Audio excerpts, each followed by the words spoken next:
Hello, hello, hello.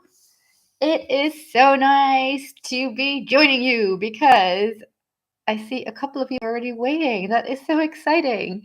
It was a little bit nerve-wracking, I have to be honest, because I was all ready and I hit the button. I thought I'm so well prepared. And then for some reason, it wouldn't connect. But I'm so happy to join you. Hello, Laura. Hello, Elizabeth. Hello, GH, and all of you other lovelies. So today we are talking about charting, right? If you have any questions, just pop them into the live chat. And I have to warn you, I am just going to be talking about charting. So I'm sure you have a ton of super other interesting questions that I have a tendency to go on a tangent about. Um, but today I'm only talking about charting. So if you do have a couple of questions that are obviously about natural fertility, trying to conceive, um, etc., that are not specific for charting, I will pick up on your questions and maybe use them for a video in the future. Or if there are very case specific questions, um, it would be best if you would join the waiting list because, yes, I'm not taking patients on just yet, but I will be. And if you're a detoxer with me, you can book in an email consultation, right? And you can also upload your charts actually. So you can ask me your opinion on your chart interpretation. So, if you've been following me for any length of time, you know that I go on and on and on about charting when it comes to fertility, and really not just when you're trying to conceive, because yes, charting is very useful to find your personal fertile window. Um, but if you're charting and you're recording your fertile signs, like your cervical mucus, your temperature, even the height of your cervix or how open it is if you're interested in doing that, obviously OPKs, and recording your menstruation and how intense it is, you discover a pattern and you can check if that pattern is healthy. So even if you're not trying to conceive, I really think it's so important that we women track our cycle, and maybe not every month because it can be a bit nerve-wracking, right? Especially when you're trying to conceive. But, you know, in general, keeping track of all our health stuff and how deep we've slept and our blood pressure and how many steps and then our temperatures, it can be a bit overwhelming. So I'm a big fan of taking off a month if you need it. But in general, I think it's really important for us women to be doing that, because when you see that that pattern is deviating from what is within the normal range, so not exactly as textbooks say, like day 14 ovulation, etc., but within the normal range, then you're good to go. But when it starts to fall outside of that normal range, or what is normal for you, that is a telltale sign that something is going on with your health and your hormonal health specifically. In my experience, when you go and see a general practitioner, it is very rare to meet somebody that knows so much about hormones and the female cycle that they would be able to pick up pretty quickly on certain signs that something's off, right? Best case scenario, they may point you towards some blood work, but even then the blood work may come out normal when your hormonal health is already going in the wrong direction. And that's the moment you want to pick it up, right? Not when it is so bad that you can see it in the blood work, but before that, when you can actually still do something about it a lot quicker and also in a more natural way. So see, there I go off on tangent. What I wanted to know from you guys, and I see a couple of questions are already coming in, that's really exciting. Um, what I wanted to know is, how did you come across charting? Did somebody tell you you should be charting your cycle? What was going on? Were you doing it before you were trying to conceive, or was it the trying to conceive or having difficulties trying to conceive that pointed you towards charting? I can tell you what got me into it. When I was studying homeopathy in London, um, I was also seeing a patient under supervision, and this was a fertility patient, and she actually got me into this. she was a lady who had had several miscarriages over the course of 8 years, and she was in her early 40s. She might have already been 42, maybe. And I knew her personally, and she said, "Hey, does homeopathy work for trying to get pregnant?" And I was like, "I don't know. Do you want to try? Shall we have a look?" So I took her case just as I was taught, and I went to see a teacher of mine, and she was specialized in fertility. And she said, "Your patient should be charting." I'm like, "She should be what?" So she started talking to me about cervical mucus and taking your temperature, etc. And I think I really got into this because I really love being able to put things into charts and have numbers alongside taking a holistic case of somebody's history, where they are at in the relationship, how are they in their friendships, why do they want to get pregnant, and then together with all the physical symptoms that are going on for somebody, because that is a whole picture, isn't it? That's the holistic thing that I'm doing. So that's how I got into charting, and I thought it was just so fascinating. I started using it, of course, in all of my female cases. And the more women you see, the more you learn about what is normal, the more you learn about what's average. That's not necessarily normal. Average woman has painful menstruation. That's not normal. Um,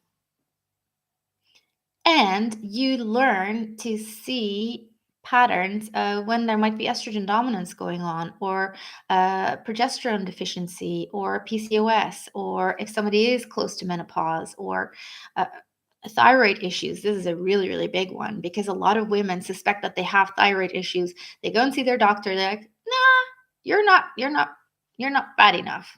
You're not cold enough. You're not fill in the blank enough." Maybe they'll send you for blood work. And again, you get the result like, "No, you're good," but you know that you have thyroid issues. And often you can see that in the charts.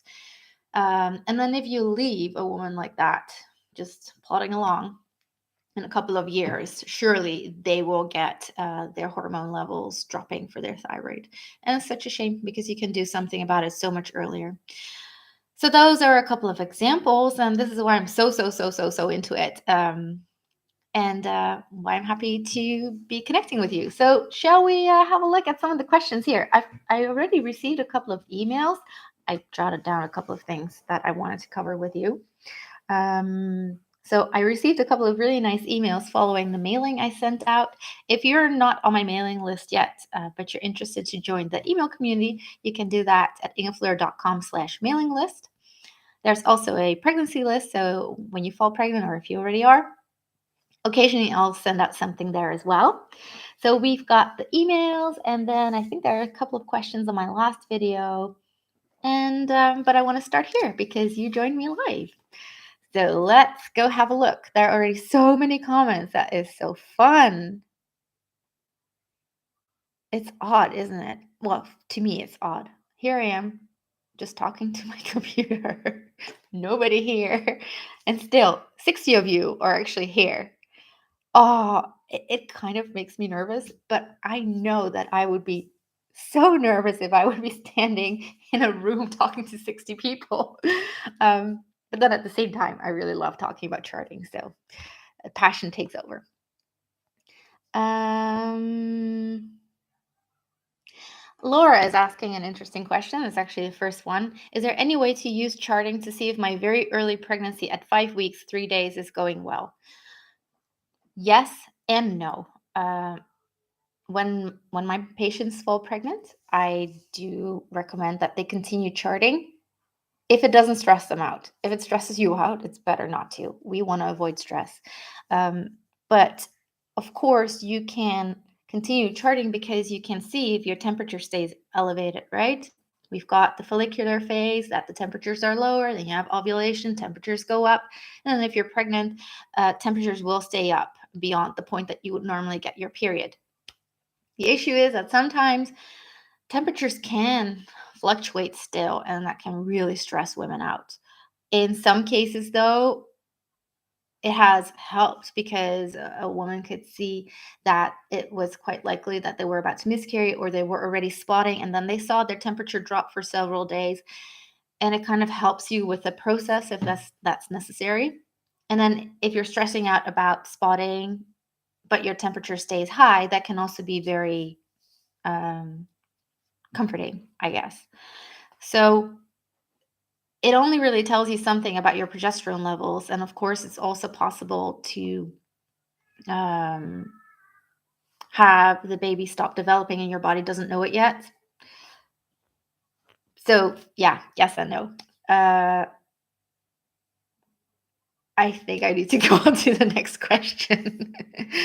What does it mean when I ovulate but no period? I have a video on that actually.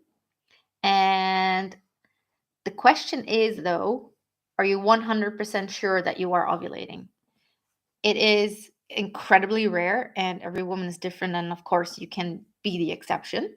But I would make sure that you're 100% sure that you are ovulating. Getting a positive ovulation test doesn't mean that you are ovulating. It is possible that your hormones are trying to get you to ovulate, but you never reach that point. So it's important that you are then both taking the ovulation peak test and taking your temperatures to see if that temperature is elevating. And then in the cases, actually, I think I've only had 1 or 2 cases of this happening. And I wasn't even 100% sure if these women were really, really ovulating because I never saw the egg. So, right? If there's no egg, then how am I supposed to know? But they did have this pattern of having low temperatures, temperatures peaking around ovulation time, positive ovulation test, about a 14-day, 12-day luteal phase, and then temperatures dropping again. So you would expect that to happen as well. But it's really, really, really rare, and make sure that you know you are ovulating. How often do you recommend using OPKs? Is once a day enough, or should we do twice a day? Initially, I think you can do once a day. And I prefer those cheap test strips, right? Because they're cheap. And then you can do them more often, which gives you more information. And you can see them get darker and darker and darker. I'm not a fan of the digital ones because it only tells you positive or not, and you don't know where you are at. And then if you've had a positive, you usually can't test again afterwards. And you do want to see that positive become negative again. So initially, test once a day. Make sure you don't use first morning urine. There can be some confusion about that because that's how we test with pregnancy. So a little later in the morning, like before noon, or you can even do end of afternoon. But I like to do late morning because then if you see that the test is becoming positive, so the lines are not equally dark, but it's getting there, then you can test again later in the afternoon because then it's possible that the test is then truly positive. Yeah, KJ is saying, yes, I find tracking very stressful and trying to conceive. And I can completely understand that. It's fascinating, it's interesting, and for some people, it can be really, really helpful. But even to those people, it can become too much at some point. I usually recommend to couples that have a lot of issues with it, if you really, really, really hate it, then just leave it. Don't do it because you don't want the extra stress. You can decide to really make an effort to spend time in the bedroom together, right?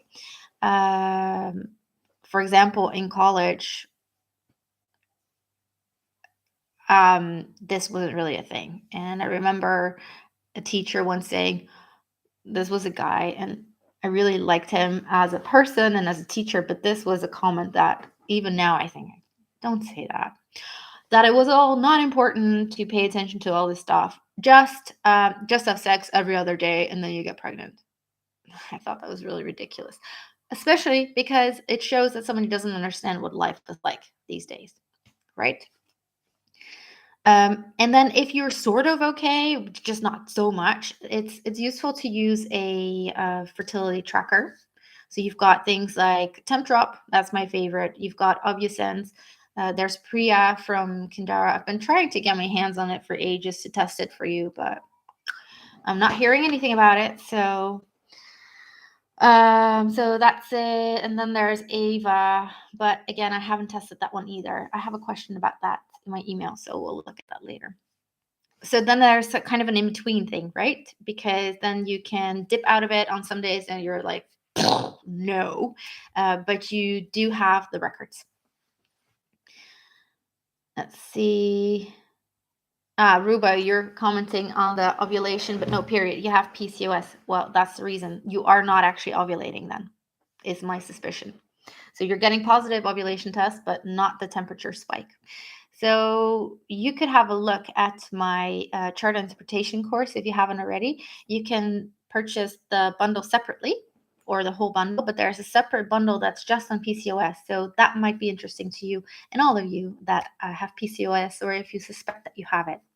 There's a link in the description down below to the chart interpretation course, and also if you're not charting yet, to my basics to fertility charting course. So that one is free.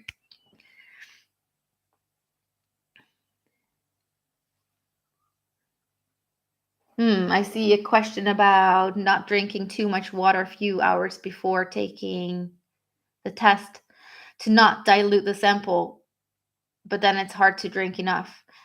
I have never really had issues with this. So I would test it out. Why don't you drink a little bit less and drink a little bit more and see if you see a difference? But I haven't really seen issues with this, because the moment you kind of see a positive, you can test again later in the day to see if it is becoming positive. Right.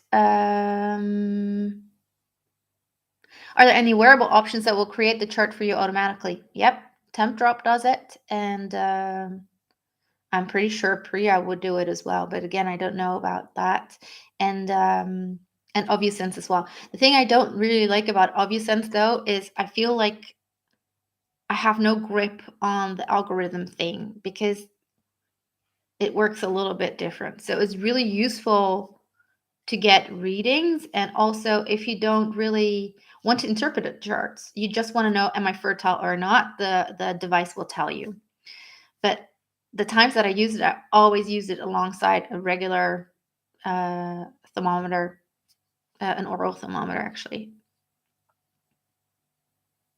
Oh, Rachel, you told me about charting in 2019, and our baby Jefferson was born in February 2020. That's amazing. That is so neat. I'm so happy. Good for you for making the effort to chart, because, yeah, of course, somebody can tell you you should be charting, but then you have to do the work. So he's just turned 1. Oh, cute. Let's see, what else have we got? Let me scroll down a little bit. Oh, oops.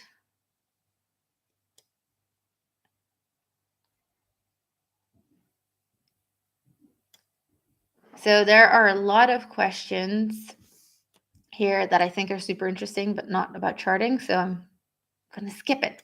Beautiful background. Oh, thank you. This is not my home, but it's nice, isn't it? I thought it would be kind of cute. Apparently, they are, how do you call them? Anemones? Anemone. I'm going to sound stupid because it reminds me of Finding Nemo. And then I live in an anemone. In Dutch, it's zeeanemone. Sea anemone. Right. Thank goodness. That is not my specialty, but charting is. I have to scroll up a little bit because I lost a lot of the comments. Here we go.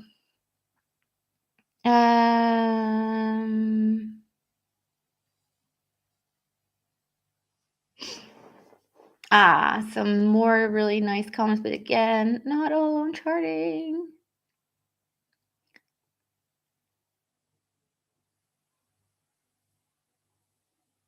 Please make a video about blocked fallopian tubes. I've done that. Go have a look. Elizabeth is saying, I came across charting when I started trying to conceive my now son. Aw, cool. Cool. What do an ovulation and low progesterone look like on a chart? So low progesterone, usually it can be different, various things, but a very typical one is that after you've ovulate and your temperature goes up, this was um, Camille asking this. So your temperature might not actually go up very nicely. It won't spike. That means that there isn't very efficient ovulation. Can also be other issues, but that could be progesterone. And then the very typical thing is that the luteal phase is much shorter than 14 days. So 12,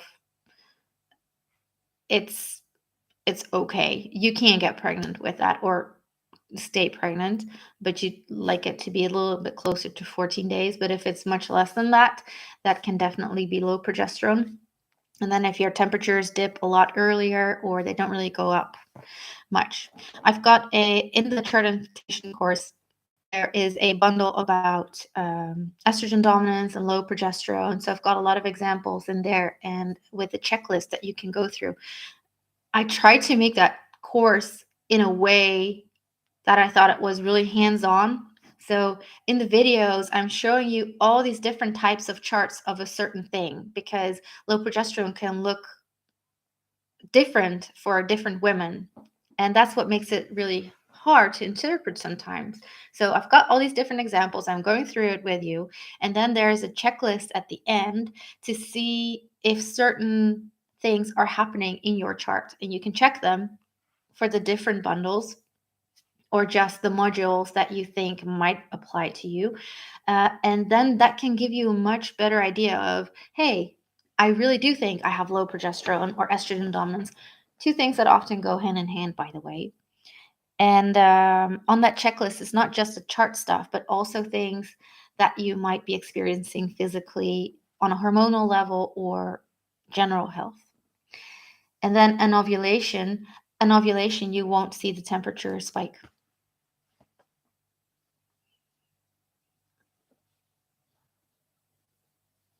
What temperatures indicate thyroid issues? Well, if it's below 97.0 Fahrenheit, I'd be really concerned. Under 97.2, I'm like, that's not great. So that corresponds roughly to 36.2 Celsius and 36.1. Under 36.1, I'm like, nah, that's not good. But it doesn't mean that all your temperatures need to be that low. For one, we can all have a dip every now and then. But if you have very erratic charts like that and dips that are low, it's likely not primarily a thyroid issue, but a stress issue, an adrenal stress issue. Can I have an ovulation dip? Asked Susie. Oh, yes. And I call that a beauty mark. So that is not usually on the day that you are ovulating, but right before. And the reason for this is for ovulation to happen, you need LH, luteinizing hormone, to peak. And luteinizing hormone peaks when estrogen peaks. But estrogen actually brings our temperature down. So some women have this beauty mark right before ovulation, the temperature dips. And you will usually have that every month if that's a thing for you. And it's good to look out for that one if you have that, because chances are you're also getting it in your luteal phase. We all love to see that implantation dip, right? About halfway. And unfortunately, sometimes it just has to do with the fact that your estrogen is peaking then as well in the second half. So you've got the second half in the middle, it goes, whoop, and then your temperature can dip a little bit as well.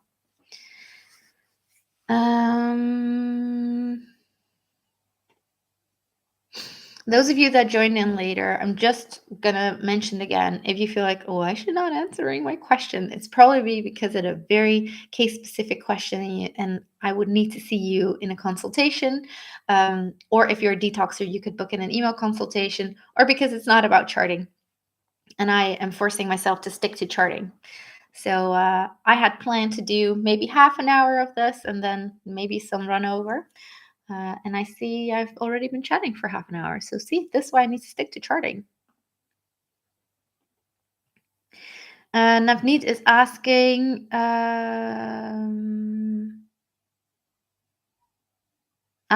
that's a good question.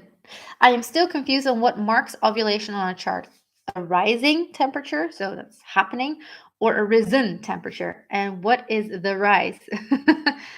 Um, yeah. So when it comes to a device like OvuSense,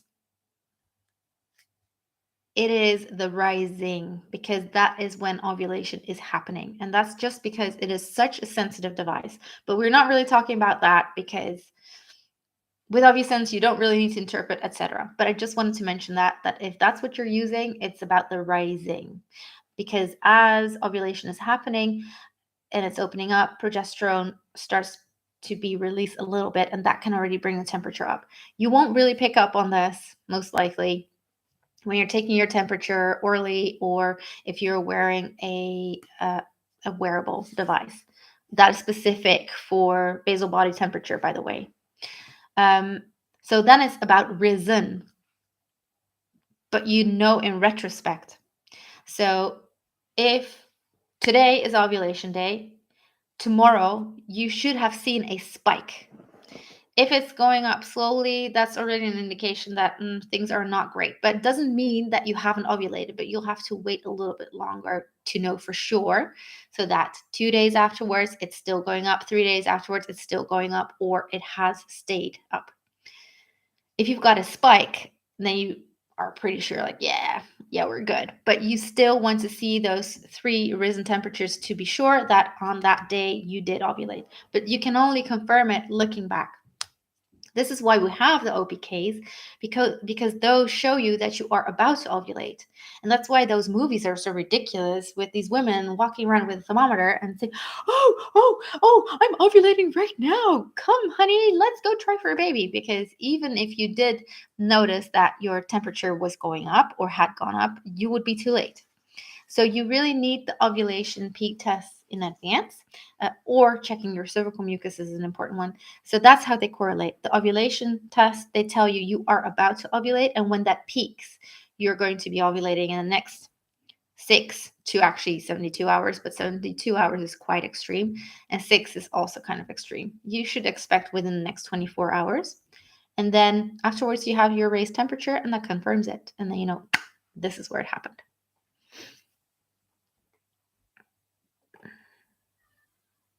And Sarah's asking, do you suggest that PCOS patients use OPKs? Yeah, I do. But again, to the extent that it doesn't stress you out too much, because if you have PCOS, you will constantly have positive tests. But still, in combination with tracking your temperature, it is manageable. I actually did a specific video on tracking finding your fertile window, I think it's called, when you have PCOS, and I talk about it in there. Pardon me. Let me take a sip. Kami is saying, I ovulated and got pregnant 4 weeks after my miscarriage. Definitely wasn't expecting that to happen. Whoa. I can't imagine. So a lot going on for you emotionally, I think. Take the time for that, and enjoy that your baby's with you.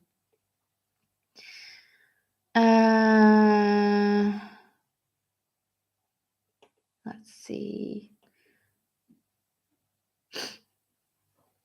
I think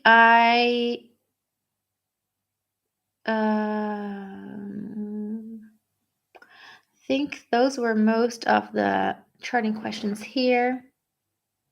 Does every rise indicate ovulation? No, again, you want to see the sustained rise in temperatures. So, Christina, if you haven't done my Basics to Fertility Charting course, I recommend looking at that one, because that will be quite specific. And Amy saying, my OPK strips are high most of the month. I'm able to find peak days, though. Is it a bad sign if my LH levels are high a lot of the days?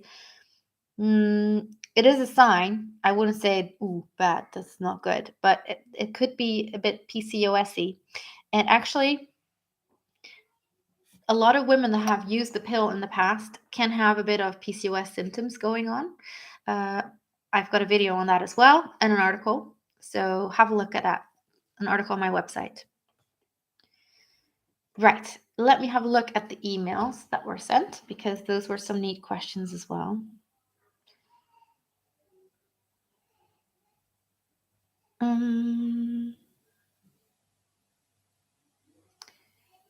Oh, nope, not there, not there.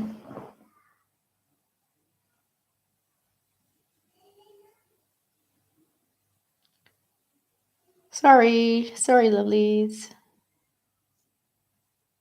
I'm trying. I thought I did such a good job putting a label on it because then I'd be able to find it back quickly.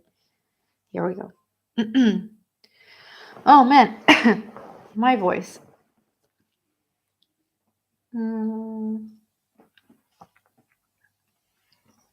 Alex sent me an email, and she's been doing the chart interpretation course because she has indications of estrogen dominance compared with progesterone. So good for you, Alex, for going into that. But your question is specific about taking your temperature by wrist measurement. You're using Ava. And you have been warned that they are lower temperatures than oral. How much lower would you expect them to be? Mine are low, and I want to check for hypothyroidism. I have had tests, and the T3 and T4 are just in range.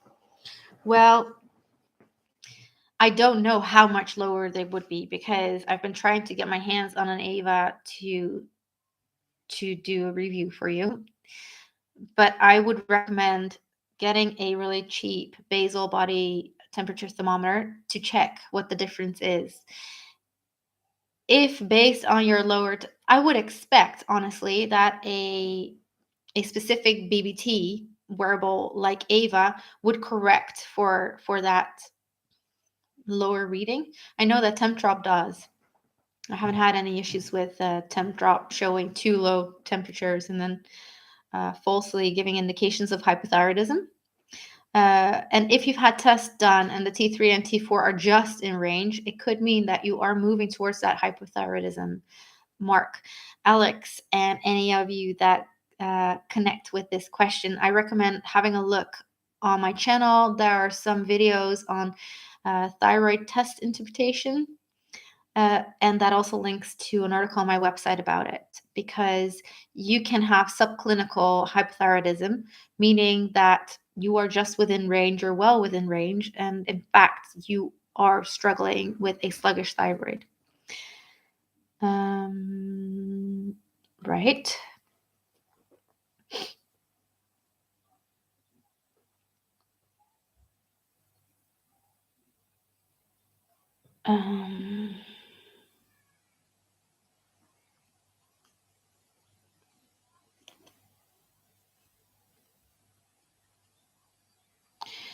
I received an email from Melissa. She is saying, Happy Easter. Happy Easter to all of you. I wanted to know what BBT do you recommend, as I just realized that the one I've been using is constantly giving me inaccurate readings. Oh, that is really frustrating. I can imagine. I really like Temp Drop because it is so incredibly convenient, and I've used it a lot, and I feel like it is accurate enough, and it gives you an average of the night. If you're taking your temperature early morning with a thermometer, it could be off a little bit for one reason or the other, or you got up to go to the bathroom and then you're like, oh no, I forgot, or you had a poor night.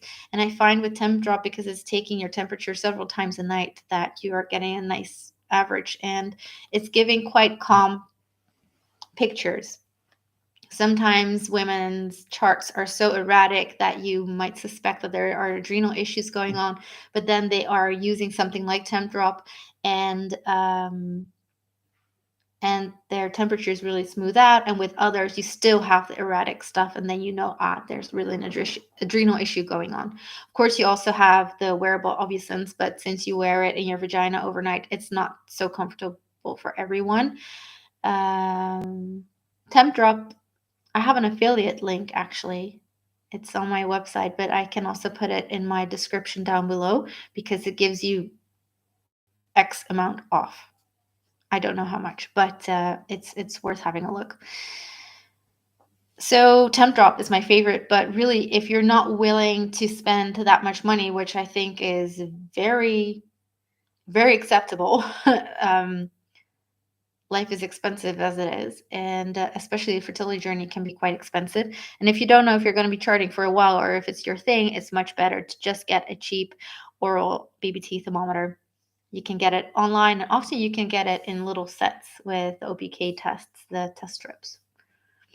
Oh yeah, I was doing the emails, not the comments. I'll look at the comments again later on.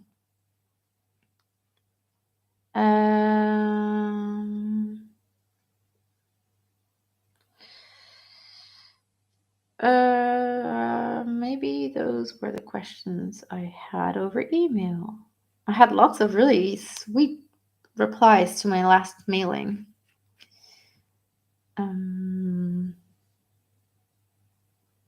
Yeah, I think that was it. But I also have the video that I did. Hang on, guys. That's the thing with life, right?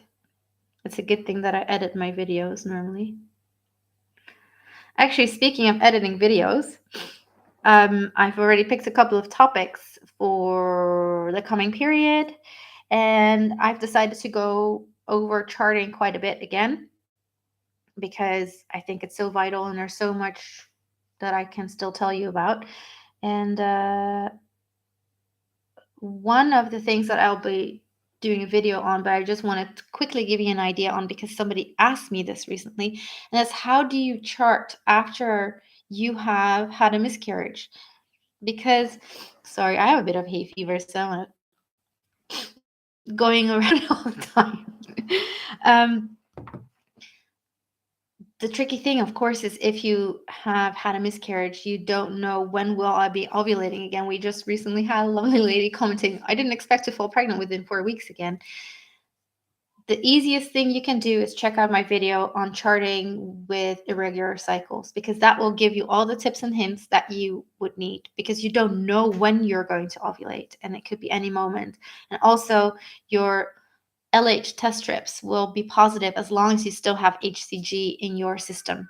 So I will do a video on it more specifically, but those of you that have been asking, go check out that video about charting when you have irregular cycles. And the same applies to you breastfeeding mamas that are wanting to conceive again, but you're still nursing. If you don't have to start trying, then see if you can push it back because it's better for your body. Not that it's bad to fall pregnant when you are nursing, but just usually when you're still nursing, your baby's still quite young. I've also got a video on that when you can start trying again or how to prepare for the next baby, something like that. But both for after miscarriage and both when you are postpartum or you haven't had your period yet or you're still nursing, go check out the video on irregular cycles and charting. Oh, here is that questions. Maybe most of those are also not charting questions, actually.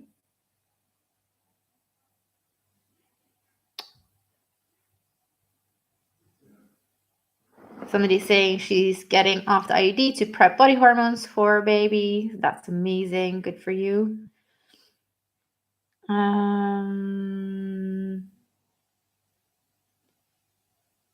Yeah, somebody's saying, I ovulate around day 17 and my luteal phase is only about 12 days.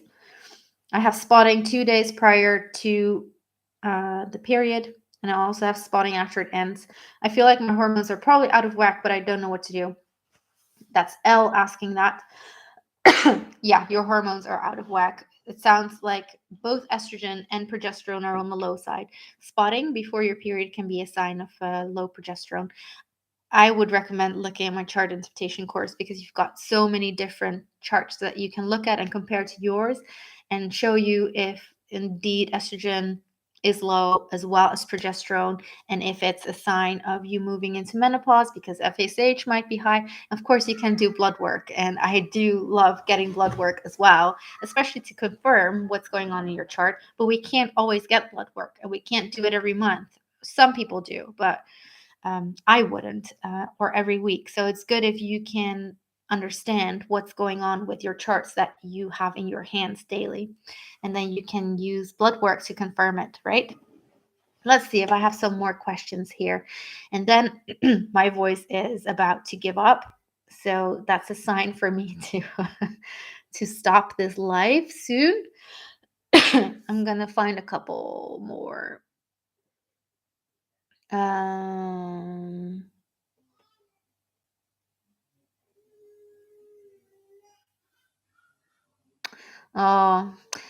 Malgorzata. I don't know if I'm saying your name right.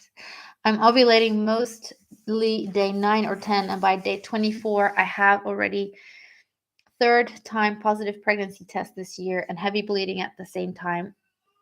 That ends up in miscarriage before. Is it progesterone? This is also estrogen dominance. If you're ovulating that early, cycle day 9 or 10, then it's also estrogen dominance. So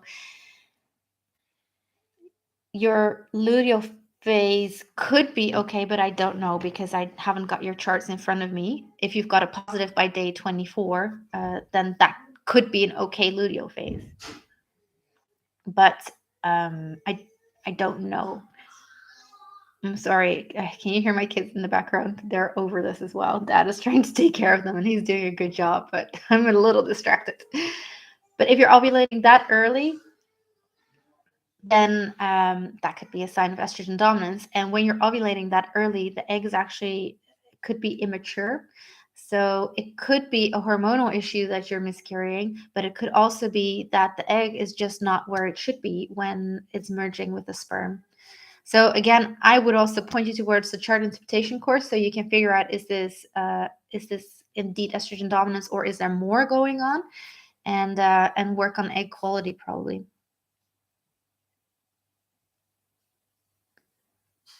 Mm,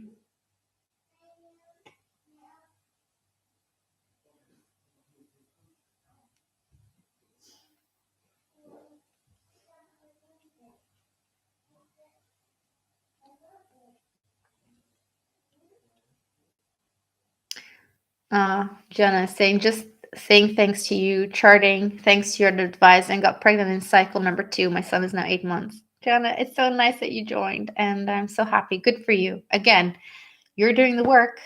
You're doing the work. Um, Taiwan, I'm 48. I still have my monthly periods. Can I still fall pregnant? At that age, it's not easy. I'm not gonna lie. I'm not gonna be like, oh yeah, completely.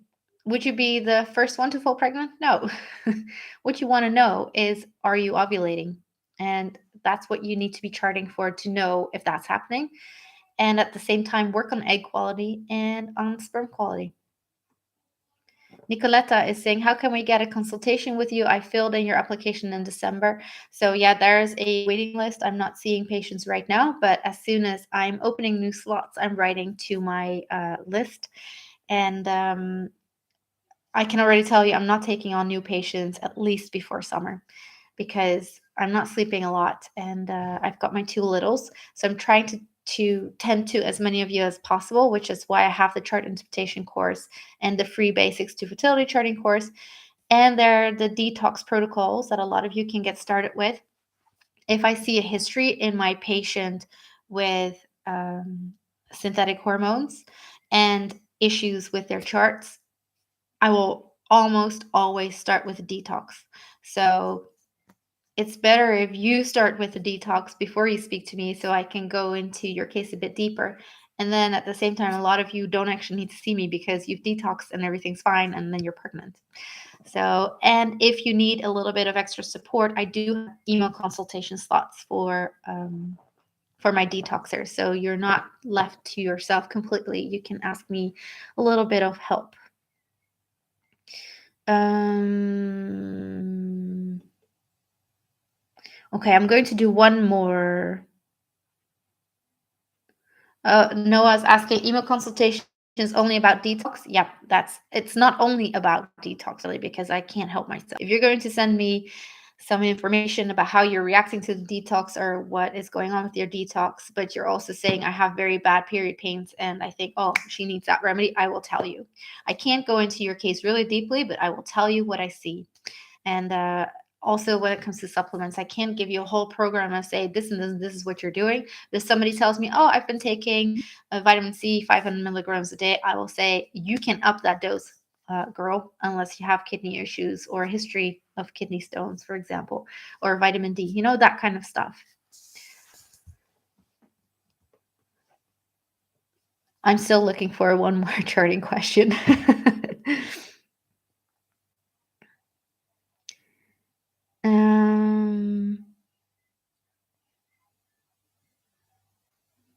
Rachel is saying, is a luteal phase.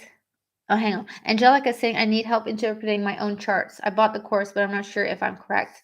So, do you offer a live class? I am considering this, Angelica, because I think that's a good idea. I thought, it's great if you are starting to understand your charts much better, but I can completely get that you kind of won my eyes on it and here. Do you agree? So I'm thinking about what I'm going to do. I might offer a few like email consultation type slots to my chart interpretation course people, or I might indeed do something like a session together and discuss a couple of the charts. I'm working on it. It's in the pipeline. But then, Rachel, is luteal phase that is becoming longer a sign of low estrogen? Usually 14 days. Now getting more towards 16 days with known cycle day 14 ovulation. Yeah, this is a good question, but the problem is I cannot really say anything about it unless I've actually taken your case, because there could be so many things going on. I wouldn't say that it's a sign of low estrogen per se. Um, it doesn't work that way around. So that if you have estrogen dominance, then progesterone could be too low in relation to it. But that you can have very high progesterone, and as a result, your estrogen could be too low. That is not necessarily the case. So yeah, there could be several things going on. So I can't really go into that too deeply. I'm sorry, but at least I answered your question about the estrogen.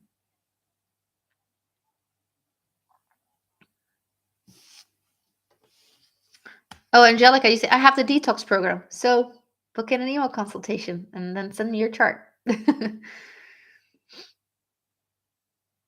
Where can I find the log sheet? Sheet where I keep track of my.